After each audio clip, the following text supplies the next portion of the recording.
Phenol जो acidic nature का होता है, एसिडिक नेचर में फेनॉल के साथ बेस के साथ सोडियम हाइड्रोक्साइड बेस होता है NaOH के साथ रिएक्शन करने से फेनॉक्साइड बनता है। इसके साथ हम लोग दो चीज़ें ट्रीट करेंगे, कार्बन डाइऑक्साइड और दो स्टेप में, सेकेंड स्टेप में मैं एक साथ दिखा रहा हूँ, H+AC करना पड़ेगा। इसी रिलेशन करके हम लोग को मिलेगा एक वाटर प्रोडक्ट सैलिसिलिक एसिड बोला जाता है, ortho hydroxy benzoic acid. And phenol is treated with sodium hydroxide as base and then it is treated with carbon dioxide followed by acidification produce salicylic acid as a product. This is called Coolidge reaction.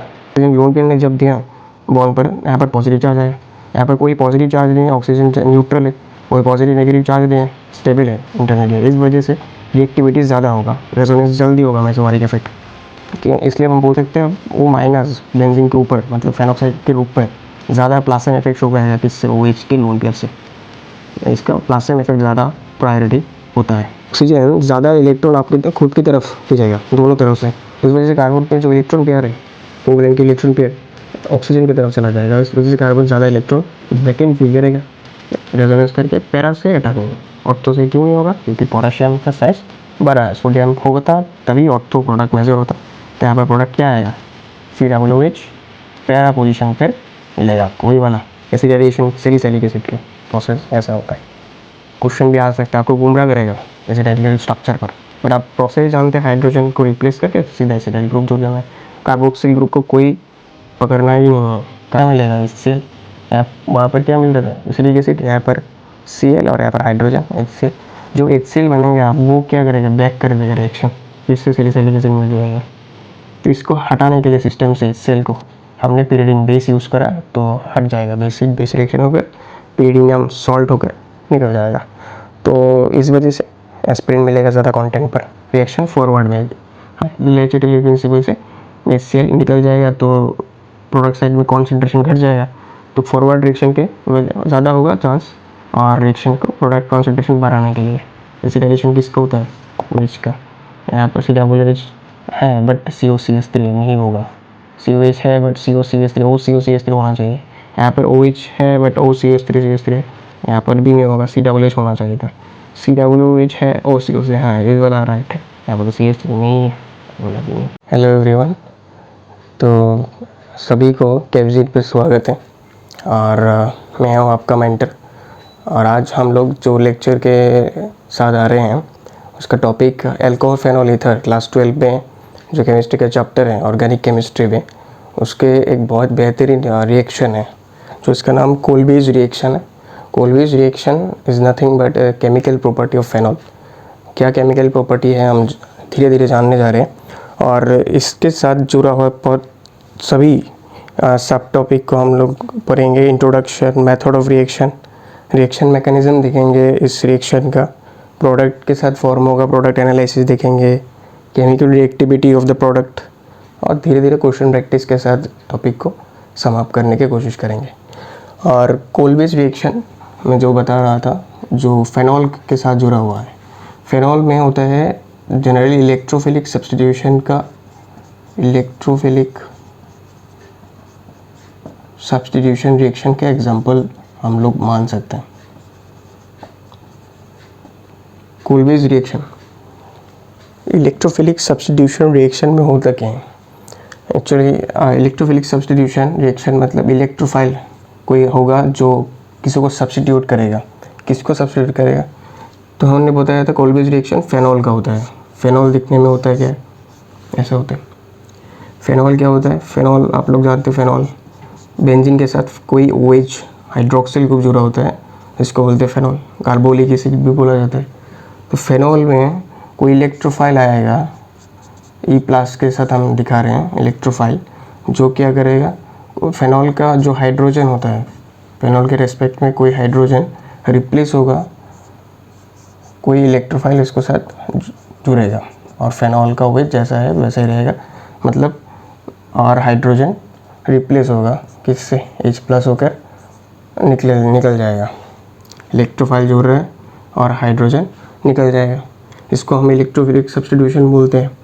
Electrophile कौन आएगा इसका हम कोल्बेज reaction में देखेंगे। तो इसको बोलते हैं इलेक्ट्रोफिलिक सब्स्टिट्यूशन। तो फेनॉल का इंट्रोडक्शन मैं दे रहा हूँ अभी कोल्बेज रिएक्शन का।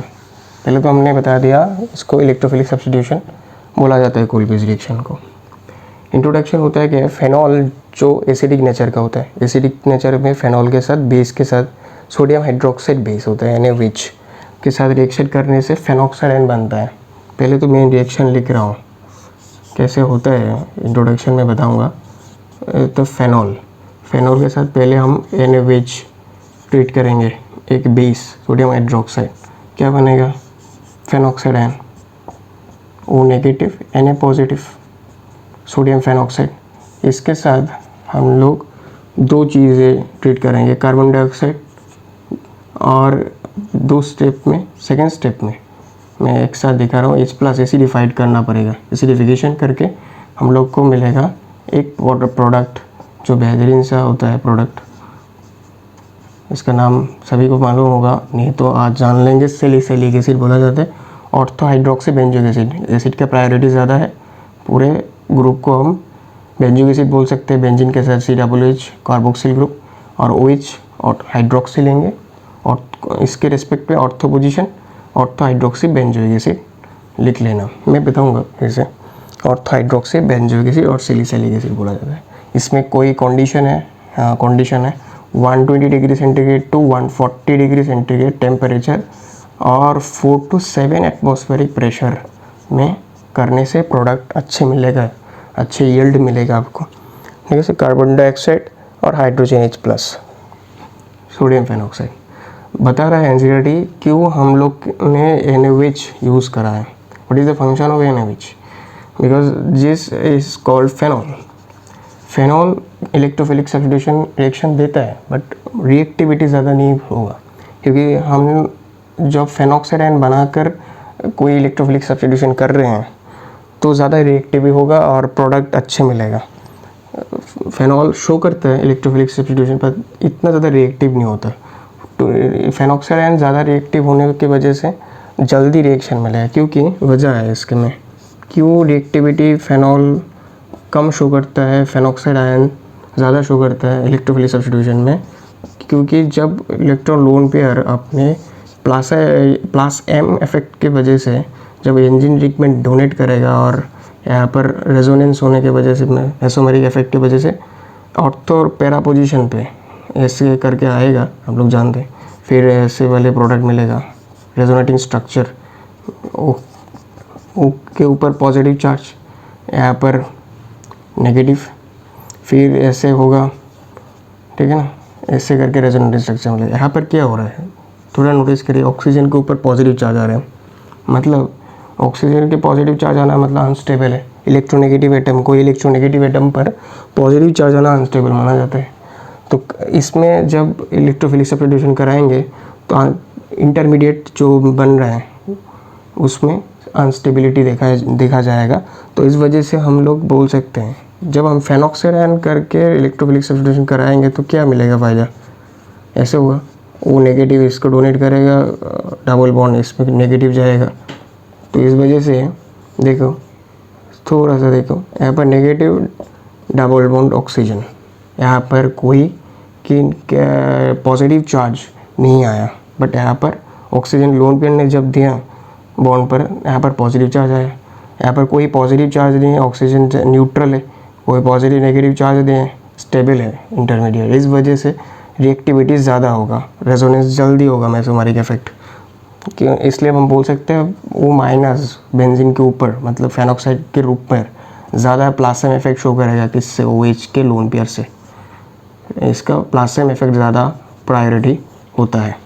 इस वजह से एनसीईआरटी ने लिखा भी है फेनॉक्साइड आयन बनाने से इलेक्ट्रोफिलिक सब्स्टिट्यूशन की तरफ इसका रुख ज़्यादा होगा ना, रुख ज़्यादा होगा, क्योंकि वो ज़्यादा रिएक्टिविटी शो करेगा किससे, इलेक्ट्रोफिलिक सब्स्टिट्यूशन रिएक्शन पे। अभी हम क्या बता रहे हैं, अभी हम आते हैं सैलिसिलिक एसिड के प्रिपरेशन पर, मतलब कोल्बेज रिएक्शन पर। कोल्बेज रिएक्शन बता रहे हैं फेनॉल को बेस के साथ, सोडियम हाइड्रोक्साइड बेस के साथ सोडियम मोनोऑक्साइड बनाकर carbon dioxide is weak electrophile की मैं बताऊंगा, और इसके बाद एसिडिफाइड करके हम सैलिसिलिक एसिड और हाइड्रोक्सी बेंजोइक एसिड पा सकते हैं। 120 degree to 140 degree temperature heat करना पड़ता है और इतना एटमॉस्फेरिक प्रेशर मेंटेन रखना पड़ता है, तभी अच्छे वाले प्रोडक्ट मिलता है, अच्छी यील्ड में मिलेगा आपको। कार्बन डाइऑक्साइड हम लोग बताए इलेक्ट्रोफाइल, यहाँ पर इस रिएक्शन का इलेक्ट्रोफाइल कार्बन डाइऑक्साइड है। एनसीईआरटी बताया वीक इलेक्ट्रोफाइल है, इसका क्या नेचर होगा, वीक इलेक्ट्रोफाइल। वीक इलेक्ट्रोफाइल को ज़्यादा ट्रैप कर पाएगा फेनोक्साइड आयन रिएक्टिविटी की वजह से। तो वीक इलेक्ट्रोफाइल क्योंकि है पाई बॉन्ड के साथ मोर इलेक्ट्रोनेगेटिव ऑक्सीजन कनेक्टेड है दोनों तरफ से डाइपोल मोमेंट फिक्स होगा, दोनों तरफ से पोलर नहीं होगा। But the most of the cases क्या देखा जाएगा, कार्बन का जो इलेक्ट्रॉन पेयर है ऑक्सीजन की तरफ चला जाएगा, तो इस वजह से कार्बन ज़्यादा डेल्टा पॉजिटिव चार्ज फील करेगा, सही कि नहीं। ऑक्सीजन ज़्यादा इलेक्ट्रॉन आपके खुद की तरफ खींचेगा दोनों तरफ से, तो इस वजह से कार्बन पे जो इलेक्ट्रॉन पेयर है, कोवैलेंट के इलेक्ट्रॉन पेयर ऑक्सीजन की तरफ चला जाएगा, इस वजह से कार्बन ज़्यादा इलेक्ट्रॉन वैकेंट फील करेगा। तो इस वजह से इसका कार्बन लेने की क्षमता है, तो इलेक्ट्रोफाइल इलेक्ट्रॉन लविंग इलेक्ट्रॉन की ज़रूरत है, क्योंकि मेरे दोनों तरफ से इलेक्ट्रॉन दोनों ऑक्सीजन पाई बॉन्ड के साथ कनेक्टेड है और खींच रहे हैं दोनों तरफ से, इस वजह से वीक इलेक्ट्रोफाइल। अब मैं बता रहा हूँ, सो बेस के साथ हमने फेनोक्साइड आयन बना लिया। फेनॉल जब बेस के साथ रिएक्शन करेगा, बेस एसिड क्या बनाएगा, अपना कॉन्जुगेट बेस बनाएगा, सिर्फ कॉन्जुगेट बेस है। Conjugate base phenol conjugate base phenoxide ion के रूप में बनाया। इसके साथ इलेक्ट्रोफिलिक सब्स्टिट्यूशन करेंगे, इसे डिवाइड करेंगे। इसका सिंप्लीफाइड हमने बता दिया। तो हमने क्या बनाएंगे, कोल्बेज रिएक्शन का क्या इंट्रोडक्शन होगा, when phenol is treated with base with sodium hydroxide base. Phenol is treated with sodium hydroxide base, and then it is reacted with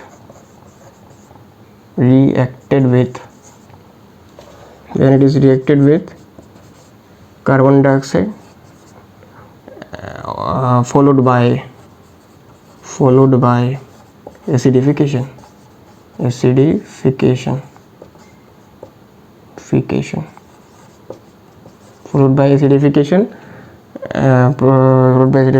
produced salicylic acid as a product। आप लिख लेना, बहुत ही simple है, step by step याद रहेगा।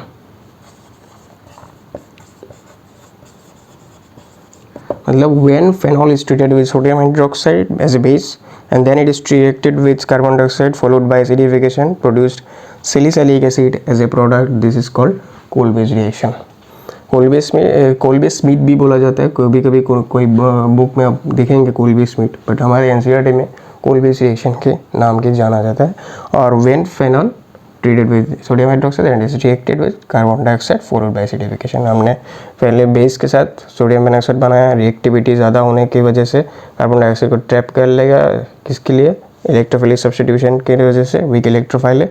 इसके बाद sodium salt of salicylic acid बनेगा, फिर इसमें Na+ होगा Na+ इसके बाद एसिडिफिकेशन करके हम सैलिसिलिक एसिड बनेंगे। जब हम मैकेनिज्म करेंगे, हमने इंट्रोडक्शन भी दे लिया कि वो कैसे होता है, फेनॉल कैसे प्रोसीजर होता है, मेथड ऑफ रिएक्शन ऐसे ही होता है। अब अभी रिएक्शन मैकेनिज्म को देखेंगे कैसे होता है, क्या ट्रांजिट स्टेट बनता है, कौन सी प्रोडक्ट स्टेबल होता है, क्यों होता है, प्रोडक्ट एनालिसिस करेंगे, और मेजर माइनर प्रोडक्ट क्यों नहीं होता है, कैसे होता है, सभी। चलो एक मैकेनिज्म देखते हैं।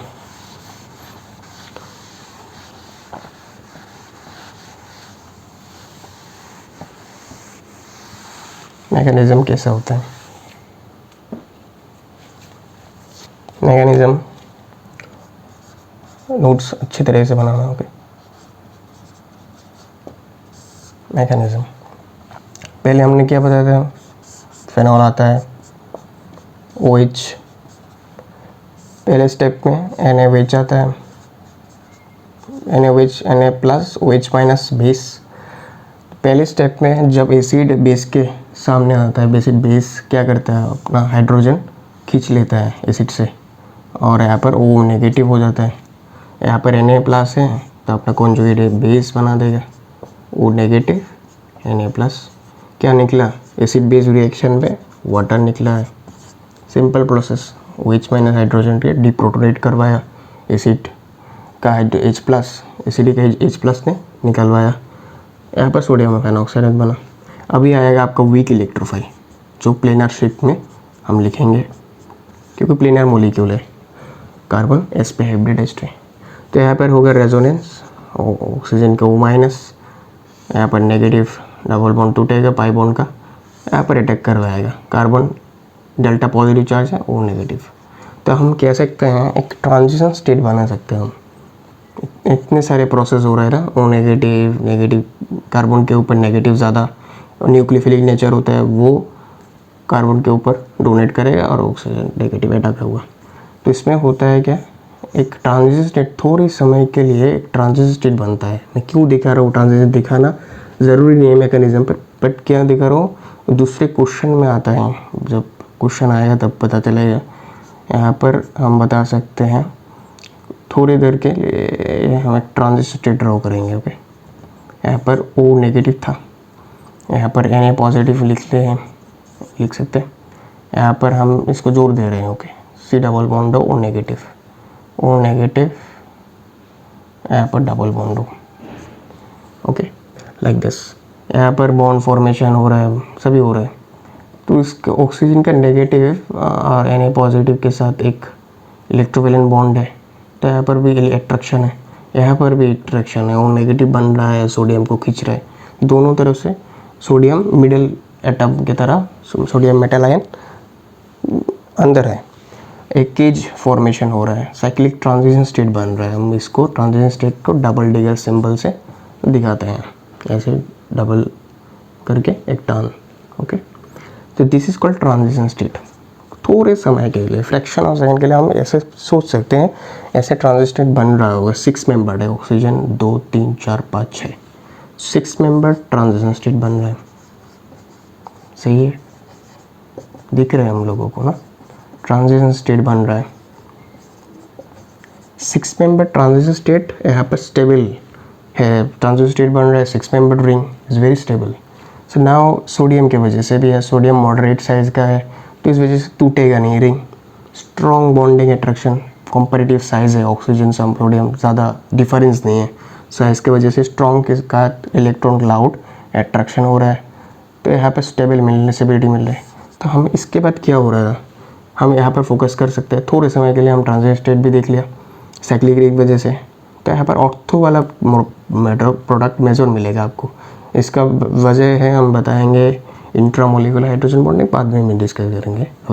अभी तो देखो क्या हो रहा है, यहाँ पर हमने इस बॉन्ड को टूट गया ना, यहाँ पर डबल बॉन्ड दो, यहाँ पर कार्बन O नेगेटिव, यहाँ पर डबल बॉन्ड दो। O नेगेटिव मतलब Na पॉजिटिव भी होगा स्टेबल करने के लिए। यहाँ पर तो है हाइड्रोजन, अभी H+ निकलेगा। ओके, जो जैसा होता है इलेक्ट्रोफिलिक सब्स्टिट्यूशन। यहाँ पर होगा टोटोमरिज्म, जो हम लोग पता है, एरोमेटाइजेशन बैक करना है ना हमको। यहाँ पर तो एरोमेटाइजेशन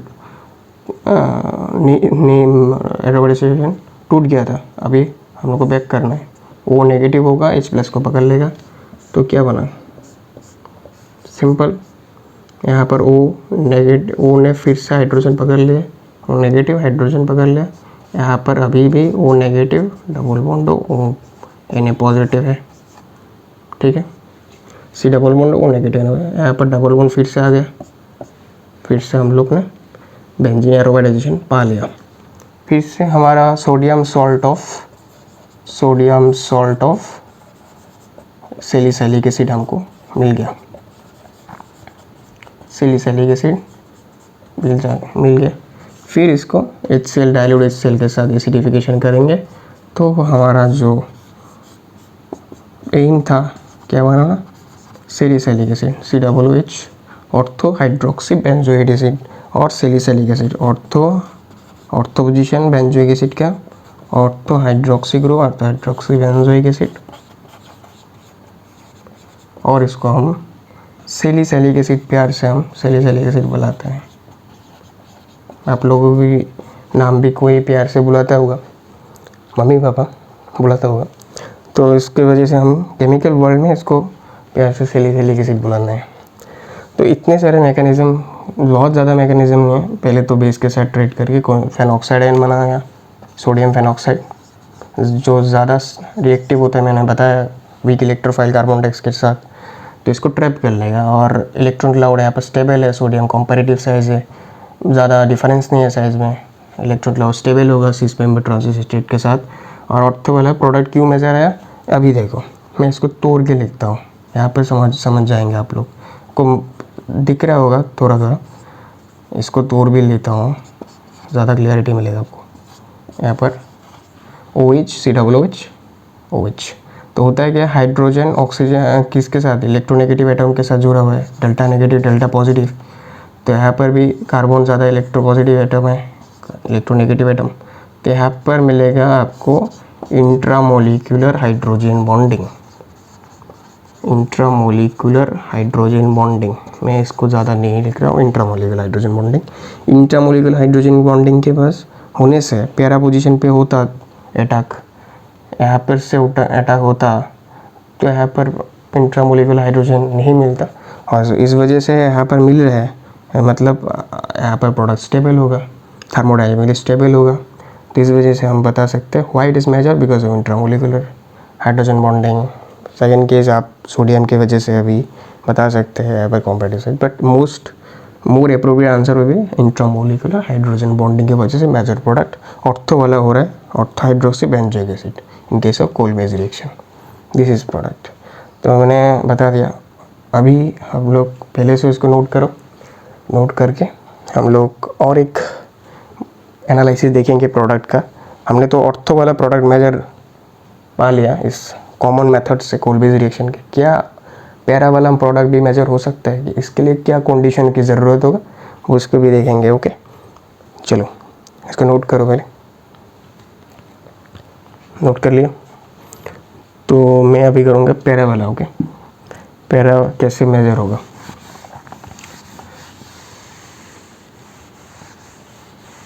चलो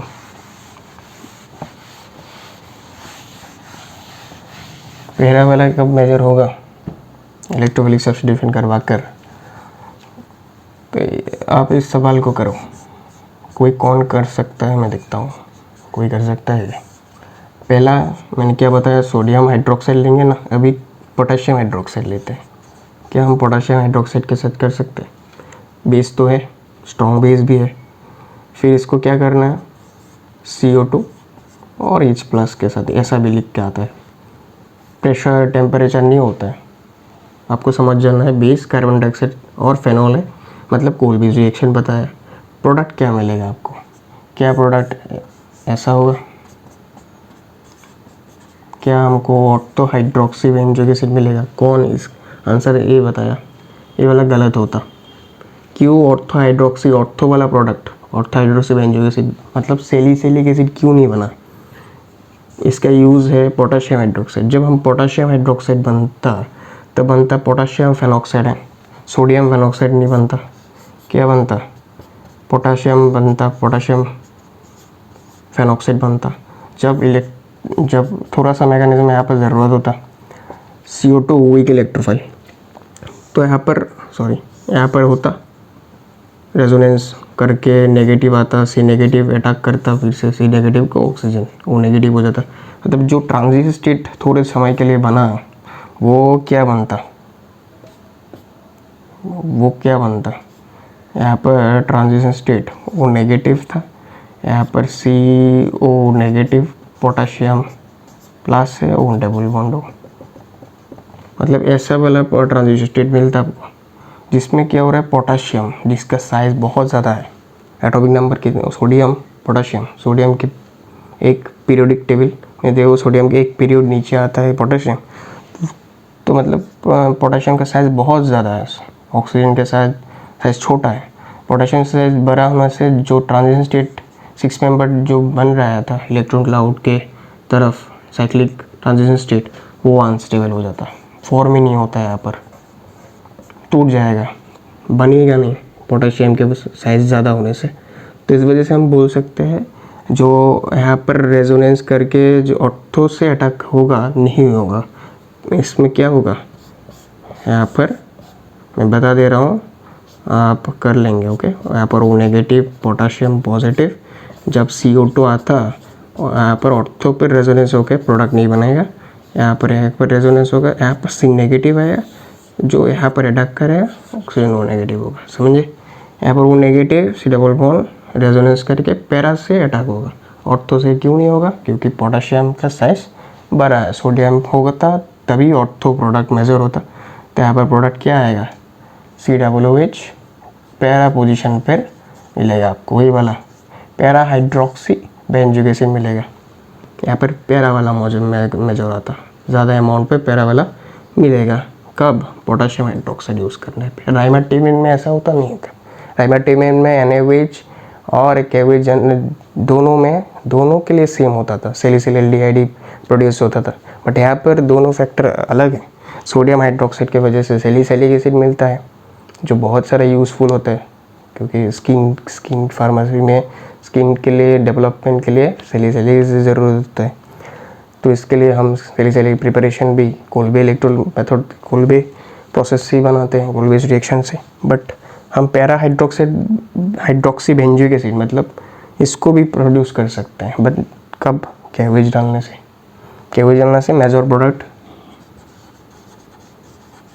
वो मिलेगा, para hydroxy benzoic acid. NaOH डालने से ऑर्थो हाइड्रोक्सी बेंजोइक मतलब salicylic acid. So that is the mechanism will again continuously happening. So समझे अभी क्यों अनस्टेबल हो रहा है, due to size factor actually. Okay, so हम प्रोडक्ट एनालिसिस भी देख लिया।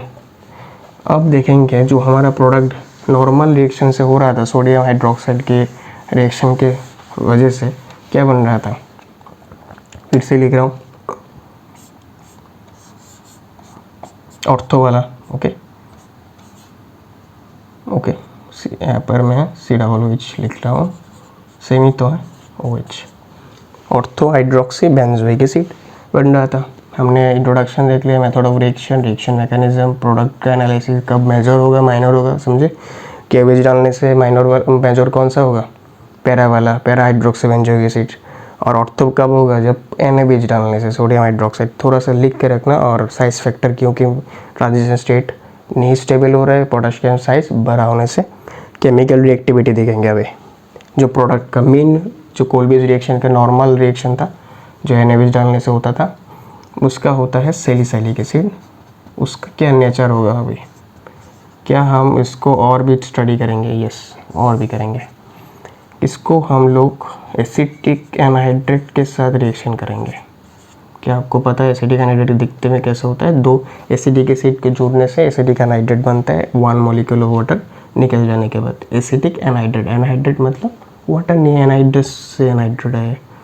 तो यहाँ पर फ्यू ड्रॉप्स ऑफ H2SO4 हम H+ के सोर्स में लिखेंगे एसिड कैटालिस्ट के रूप में, क्योंकि इस तरह के रिएक्शन थोड़ा सा रिवर्सिबल का नेचर होता है। रिवर्सिबिलिटी को घटाने के लिए, मतलब प्रोडक्ट फॉर्मेशन ज़्यादा होने के लिए। प्रोडक्ट क्या बनेगा, आप लोग को पता होगा, प्रोडक्ट नहीं पता है तो आज सीखेंगे, धीरे धीरे सीखेंगे। OH क्या बनेगा, प्रोडक्ट पता है आपको, नहीं है तो भला अभी पता चल जाएगा। प्रोडक्ट ऐसा वाला मिलेगा, OCOCH3।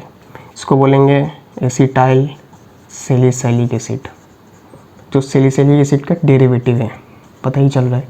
हमने सैलिसिलिक एसिड को एसिटिक एनहाइड्रेट के साथ कि थोड़ा सा अमाउंट पर कॉन्सेंट्रेटेड H2SO4 का ड्रॉप हमने डाला है, और हमारा प्रोडक्ट बन गया एसिटाइल सैलिसिलिक एसिड, जिसको हम प्यार से हम क्या बुलाएंगे, जो हम पूरे केमिस्ट्री में है, इसको प्यार से जब पढ़ेंगे, और आपको भी नाम याद रहना चाहिए और रहता ही भी है, बहुत इजी नाम है, एस्पिरिन।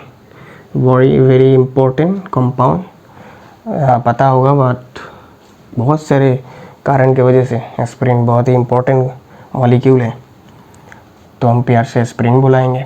और भी नाम दे सकते हैं, ortho acetoxy, O acetoxy benzoic acid, IUPAC, because it is an ester ना, O एसिटॉक्सी बेंजोइक एसिड बोला सकते हैं। सो नाउ एसिटाइलसैलिसिलेट जो हमारा एस्पिरिन बना है, क्यों बना है, इसका हम थोड़ा सा इंट्रोडक्शन देते हैं। So the introduction actually the introduction, क्या इंट्रोडक्शन, कुछ तो इंट्रोड्यूस हुआ ना, क्या इंट्रोड्यूस हुआ सैलिसिलिक एसिड में, किसका इंट्रोड्यूस होने से ऐसा बना, इसको क्या बुलाते हैं, इस ग्रुप को बता सकते हैं? कौन इंटरेस्टेड है इस ग्रुप को बताने के लिए? एसिटाइल ग्रुप बोलते हैं इसको, एसिटाइल। केमिस्ट्री में लिख के रखो, थोड़ा थोड़ा कॉन्सेप्ट भी लिखना ज़रूरी है। एसिटाइल ग्रुप COCH3 को एसिटाइल ग्रुप बताते हैं। एसाइल ग्रुप कब होता है? जब कोई R होता है, X होता है, X यहाँ पर OH हो सकता था, यहाँ पर OCO, जब ऐसा होता तो एनाइड्रेट बनता, तो यहाँ पर एसाइल ग्रुप। जब CH3CO ग्रुप को स्पेशली हम एसिटाइल ग्रुप बुलाते हैं। यहाँ पर क्लोरीन होता तो एसिटाइल क्लोराइड, एसाइल क्लोराइड बुलाते हैं, ठीक है। तो that's all. Acetyl group COCH3 का इंट्रोडक्शन मतलब introduction of acetyl group,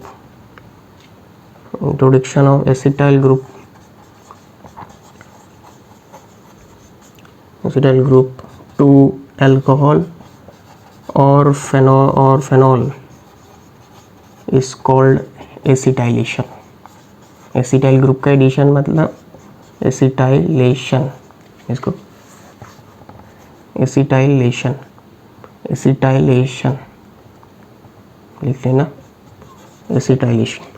the introduction of acetyl group COCH3 to alcohol और फेनॉल। अल्कोहल के साथ भी सेम रिएक्शन करेगा, अल्कोहलिक वेज है, फेनोलिक वेज अल्कोहलिक वेज के साथ भी सेम करेगा। Introduction of acetyl group the alcohol to alcohol और phenol is called acetylation. It is an acetylation reaction because acetyl group का इंट्रोड्यूस हो रहा है किसके साथ? फेनॉल। मतलब हाइड्रोजन रिप्लेस होकर एसिटाइल ग्रुप मिल रहा है आपको, लिख लेना, hydrogen replaces by acetyl group, acetylation. मतलब कोई अल्कोहल, ऐसे जितने में अल्कोहल होता है सभी को मालूम है, कोई एसिटाइलिंग एजेंट मतलब एसिटाइल ग्रुप देने वाला कोई एजेंट, मतलब जिसमें एसिटाइल ग्रुप होना भी ज़रूरी है, पकड़ लेंगे। हम ऐसे भी लिख सकते हैं OAC whole twice, acidic anhydride, acetyl group को हम लिखते हैं हम लोग, पता है। तो एसिटाइलेशन करने से क्या मिलेगा प्रोडक्ट आपको? ROCOCH3 क्या है? एस्टर है। कोई ग्रुप आपको एसिटाइल ग्रुप प्रोवाइड कर रहा है, एसिटाइल हाइड्रोजन क्या हो रहा है? रिप्लेस हो रहा है, पूरा ग्रुप एडिशन हो रहा है। यहाँ पर हाइड्रोजन रिप्लेस होकर एसिटाइल ग्रुप मिल रहा है आपको। बाय प्रोडक्ट कोई भी मिल सकता है, इसी यहाँ पर एसिडिक एसिड मिलेगा, यहाँ पर भी CH3COOH मिलेगा बाय प्रोडक्ट, यहाँ पर बाय प्रोडक्ट CH3 सेम मिलेगा आपको, क्योंकि एसिडिक एनाइड्रेट यूज़ करें। कोई भी हो सकता है जिसमें क्या होना ज़रूरी है? एसिटाइलेशन की वजह से एसिटाइल ग्रुप का होना ज़रूरी है, और हाइड्रोजन रिप्लेस करके सेम PHOH फेनॉल के रूप में हम सेम यूज़ करेंगे, सेम रिएक्शन मिलेगा, PHOCOCH3 मिलेगा आपको। हाइड्रोजन जस्ट रिप्लेस होगा, सेम मिलेगा आपको प्रोडक्ट। तो कोई भी बता रहा है इंट्रोडक्शन और एसिटाइल ग्रुप टू अल्कोहल और phenol is called acetylation reaction. So the aspirin formation is nothing but an acetylation reaction of salicylic acid. Okay, मैंने बता दिया। तो अभी मैंने क्या करना है? मैकेनिज़्म करना है। ज़्यादा बड़ा मैकेनिज़्म है इसलिए मैं दिखा दे रहा हूँ क्यों मैंने H+ यूज़ करा, फ्यू ड्रॉप्स ऑफ H2 से, वो और क्यों ज़रूरत है देखते हैं। चलो मैकेनिज़्म देखते हैं। मैकेनिज़्म में पहले स्टेप में थोड़ा सा बड़ा करके लिखने में क्या फ़ायदा, लिखो बड़ा, ओके, लाइक दिस। यहाँ पर है COOH, OH थोड़ा सा तोड़ के लिख रहा हूँ, और यहाँ पर एनाइड्रेट का स्ट्रक्चर लिखो, एसिडिक एनाइड्रेट, 2 एसिडिक एसिड मॉलिक्यूल की वजह से एसिडिक एनाइड्रेट बना। तो यहाँ पर H+ क्या करता है? H+ कार्बन को इलेक्ट्रोफाइलिक नेचर बना देता है। यहाँ पर कम इलेक्ट्रोफाइलिक नेचर है तो इसको क्या करा है, जो ऑक्सीजन का लोन पेयर है वो H+ को पकड़ लेगा, वो H+ को पकड़ लेगा, मतलब ऑक्सीजन के ऊपर पॉजिटिव चार्ज मिलेगा। H+ को पकड़ लिया था और यहाँ पर ऑक्सीजन के ऊपर पॉजिटिव चार्ज मिला, जो यहाँ पर C डबल बॉन्ड है। H+ के प्रेजेंस पे क्या होता है, ऑक्सीजन के लोन पेयर ने उसको पकड़ लिया, ऑक्सीजन के ऊपर पॉजिटिव चार्ज और हाइड्रोजन बॉन्ड, ऐसा मैं दिखा रहा था। तो होता क्या है, तो यहाँ पर ऐसा वाला होता है। तो इस वजह से कार्बन ज़्यादा इलेक्ट्रोफाइलिक नेचर होगा ना, ऑक्सीजन के ऊपर पॉजिटिव चार्ज, तो यहाँ पर इस बॉन्ड पेयर से कार्बन ऑक्सीजन क्या करेगा, इलेक्ट्रॉन पेयर खुद की तरफ लेने की कोशिश करेगा, तो यहाँ पर कार्बन ज़्यादा डेल्टा पॉजिटिव चार्ज हो जाएगा, इलेक्ट्रोफाइलिक नेचर होगा। तो इस वजह से आसानी होगा, ऑक्सीजन का लोन पेयर अटैक करने के मूड में होगा और इस बॉन्ड ऑक्सीजन की तरफ चला जाएगा, क्योंकि ऑक्सीजन की ज़रूरत है। मैंने इसको हाइड्रोजन को इलेक्ट्रॉन पेयर दे दिया था, मेरे को ज़रूरत है तो मैं तो ले लूँगा, ले भी लिया। तो क्या हुआ, इस वजह से न्यूक्लियोफिलिक अटैक ज़्यादा ईजी होता है, इस वजह से रिएक्टिविटी और रिएक्शन फॉरवर्ड होता है, तो इसलिए हम लोग यूज़ करा है कॉन्सेंट्रेटेड। तो क्या होगा फर्दर स्टेप, अभी कुछ नहीं है, सिंपल है, OH पॉजिटिव, क्योंकि इसको लोन पेयर डोनेट करवाया था मैंने, ठीक है। तो क्या मिला आपको, कार्बन, यहाँ पर ऑक्सीजन हाइड्रोजन, यहाँ पर CH3, यहाँ पर C double bond CH3। This is the last step. Now last step पे कन्वर्ट हो जाएगा, ऑक्सीजन पॉजिटिव है, H+ ईजिली से निकल जाएगा, और -H+ लिख सकते हैं हम लोग को। और क्या निकलेगा, देखो अभी होगा क्या, अभी बॉन्ड फॉर्मेशन हुआ, इस बॉन्ड तो अभी तो फॉर्मेशन हुआ ना, तो ये वाला बॉन्ड ही टूटेगा, जो फॉर्मेशन होता है वो बाद में नहीं टूटेगा ना। तो उसमें होता है oxygen, most weakest bond oxygen hydrogen polar bond है, तो इसने इलेक्ट्रॉन पेयर खुद की तरफ, ये वाला बॉन्ड नहीं टूटेगा। तो कार्बन ऑक्सीजन में इस वाला बॉन्ड पोलर है, तो ये वाला टूटेगा। ऑक्सीजन O नेगेटिव स्टेबल भी है, तो H+ को पकड़ लेगा।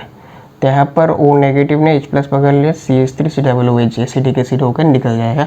यहाँ पर C डबल बॉन्डेड हो, CH3O, मतलब हमारा प्रोडक्ट मिल ही गया, जो हमारा मकसद था। ऐसे होता है सभी प्रकार के एसिटाइलेशन रिएक्शन, सभी प्रकार पे सेम मैकेनिज्म आपको दोहराना है।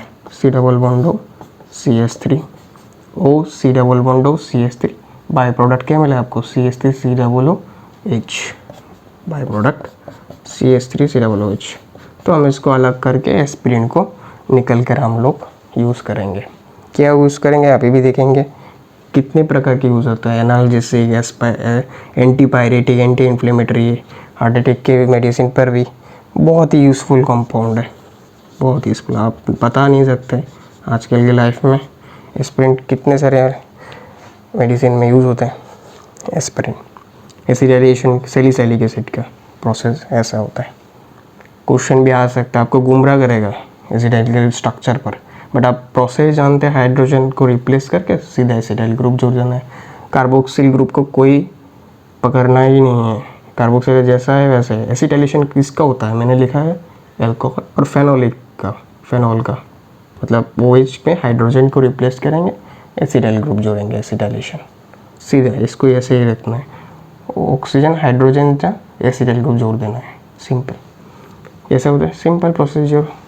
हाइड्रोजन पकड़ाया, अटैक करवाया, जैसा था ऐसे लिखेंगे। ये वाला बॉन्ड को H+ निकलवाना है, क्योंकि एसिड जो था ना वो निकल गया, कैटलिस्ट क्यों है, H+ जैसा था वैसा निकल गया और एसिडिक एसिड बनकर बाई प्रोडक्ट, समझिए। अभी हम लोग देखेंगे कि क्यों एस्पिरिन इम्पोर्टेंट है। थोड़ा सा पॉइंट जो लिख कर रखना है, लिख कर रखेंगे तो याद रखेंगे, नहीं तो भूल जाएंगे ना। लिखना बहुत ज़रूरी है, जितना ऑर्गेनिक केमिस्ट्री लिखेंगे उतना याद होगा आपको, क्योंकि एक बार करेंगे दूसरी बार नहीं करेंगे, जानते हैं हम। चलो point, why aspirin is important. देखने में ऐसा होता है ना, जिसमें एक एस्टर है, यहाँ पर OCOCH3, एसिड भी है, एस्टर भी है, पूरा ग्रुप का R पकड़ के ROCOCH3 एस्टर भी। तो aspirin why it is important, it is anti, मतलब हम पहले पॉइंट लिखेंगे एनाल्जेसिक कैरेक्टर भी दिखाता है। एनाल्जेसिक मतलब पेन रिलीवर, शरीर में जब पेन होता है उसको रिलीवर करने के लिए, पेन रिलीव करने के लिए पेन रिलीवर के रूप पर हम यूज़ करेंगे एनाल्जेसिक कैरेक्टर। और एक है एंटीपायरेटिक। ये क्या चीज़ है? एंटीपायरेटिक होता है मतलब आपका फीवर जब होता है, फीवर घटाने के लिए, फीवर का body down temperature, to down body temperature. Okay, लिख लेना, बॉडी टेम्परेचर में ऐसे लिख रहा हूँ। सो एंटीपायरेटिक मतलब to down body temperature, fever को सोल्यूशन निकालने के लिए एंटीपायरेटिक। और एंटी इन्फ्लेमेटरी, जो एनसीईआरटी में भी कुछ लिखा हुआ है, एंटी इन्फ्लेमेटरी एक्शन भी दिखाता है इन्फ्लेमेशन दूर करने के लिए। और मोस्ट इम्पॉर्टेंट जो हमने भी देखा है हार्ट अटैक के दूर करने के लिए क्या लिखेंगे, इसका एंटी कोआगुलेंट प्रॉपर्टी होता है। मतलब जो बायोलॉजी के लोग होते हैं उसको तो पता है एंटी कोआगुलेंट नेचर होता है। मतलब कोआगुलेशन नहीं होता है, मतलब जो ब्लड क्लॉटिंग होता है ना उसको नहीं होने देता है। कौन? एस्पिरिन। कितना इंपॉर्टेंट मॉलिक्यूल है। एंटी कोआगुलेंट नेचर होने की वजह से इसको क्या यूज़ करेंगे? To prevent heart attack. Very important, जो एनसीईआरटी में नहीं लिखा है बट इसको यूज़ करेंगे। ओके, इसको लिख लेना। ये तीनों वाला पॉइंट है, anti analgesic character, pain reliever, antibiotic to down body temperature, anti inflammation घटाने के लिए, anti coagulant to prevent heart attack. मतलब जब कोआगुलेट होता है, कार्डियक अरेस्ट होने से वजह से जो ब्लड निकलता है आर्टरी से, उसको जब कोआगुलेंट होने से क्या होता है, बॉडी में क्या होता है, ब्लड पास नहीं होगा, और ब्लड पास नहीं होने से यहाँ पर मर जाएंगे हम लोग। तो यहाँ पर ब्लड क्लॉट होने नहीं देना है, मतलब प्रिवेंट हार्ट अटैक। तो this is very very important. Aspirin के टैबलेट आते हैं जो हार्ट अटैक की डिजीज़ के लिए वेरी चीप प्राइस में, ज़्यादा कॉस्ट, बहुत ही नेगोशिएबल प्राइस पे, इतना बहुत ही आप कीन सकते हैं, कोई भी मिडिल क्लास लोग अफोर्ड कर सकते हैं और रखना भी चाहिए। It is mandatory to get the recommendation from doctors.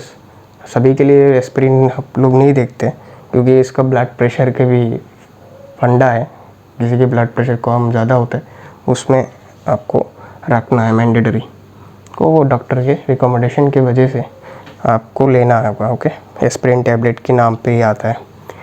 तो हम लोग ने एस्पिरिन भी देख लिया, ठीक। थोड़ा रिएक्टिविटी ऑफ प्रोडक्ट, मतलब एस्पिरिन का कैसा होता है नेचर, और भी तरह कंपाउंड के साथ।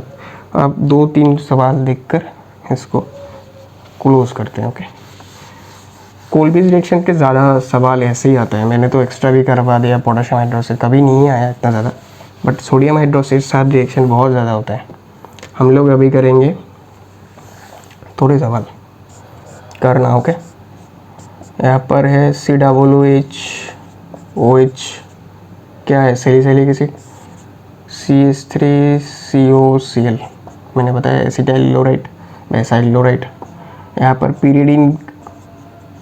pyridine के साथ रिएक्शन करवाओ। pyridine यहाँ पर भी थोड़ा सा अमाउंट में डालना पड़ता है क्योंकि जो रिवर्सिबल नेचर का होता है ना, तो उसको फॉरवर्ड रिएक्शन में प्रोडक्ट ज़्यादा मिलने के चांस होने के लिए आपको pyridine देना पड़ता है।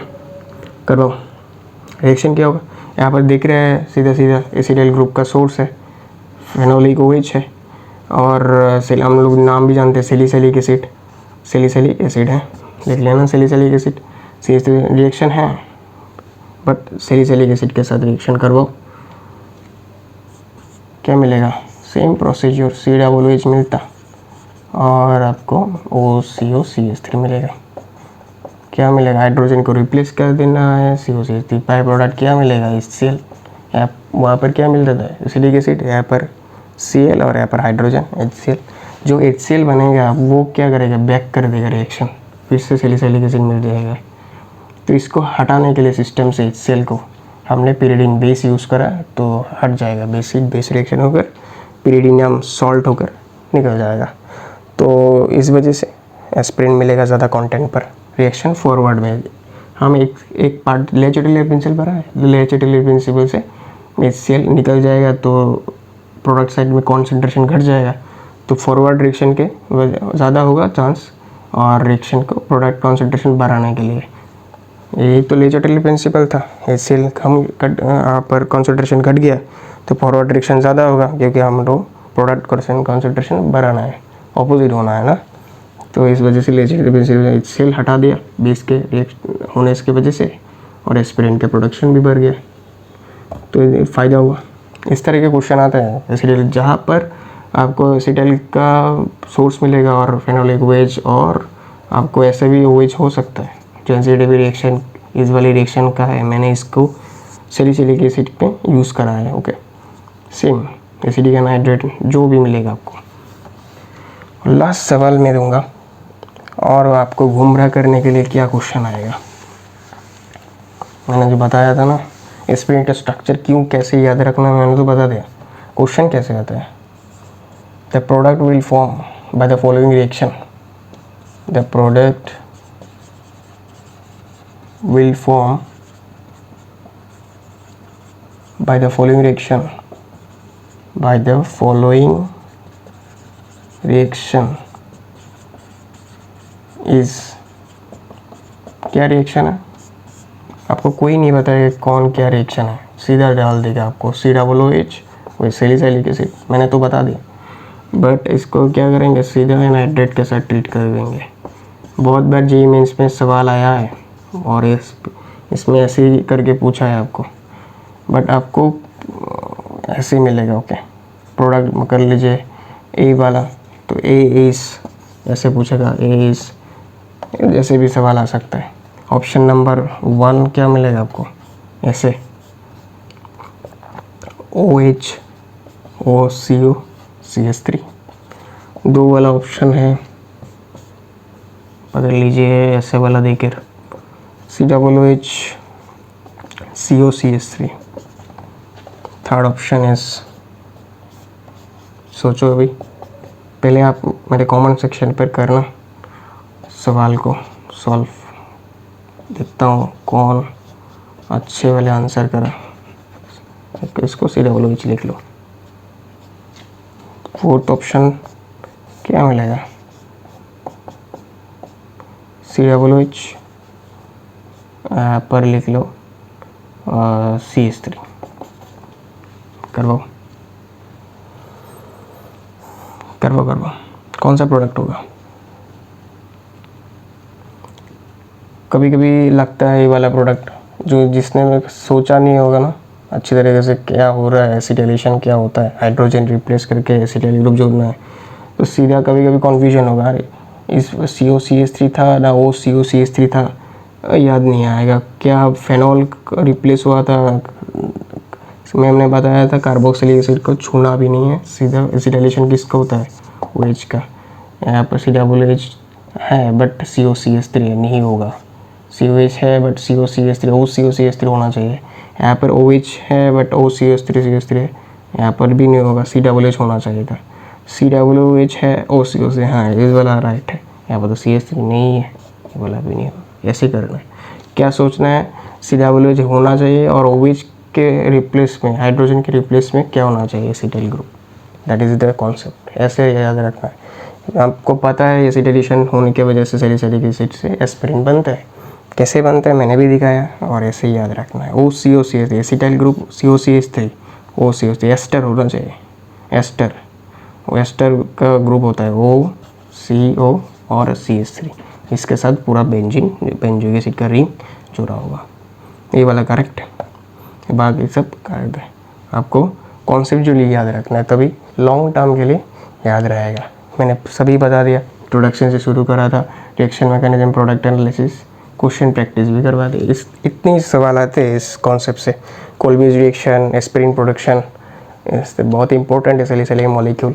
आज के स्किन डिपार्टमेंट पे बहुत सारे जितने भी स्किन के प्रोडक्ट्स आते हैं जो हम शरीर में लगाते हैं, उसमें सैलिसिलिक एसिड भी बहुत सारे योगदान है, और इससे जो एस्पिरिन मिलता है उसका भी बहुत सारा योगदान है। तो आज के लेक्चर यहाँ पर ख़त्म करते हैं, फिर से मुलाकात होगा इतनी बेहतरीन लेक्चर के साथ, और सभी को धन्यवाद।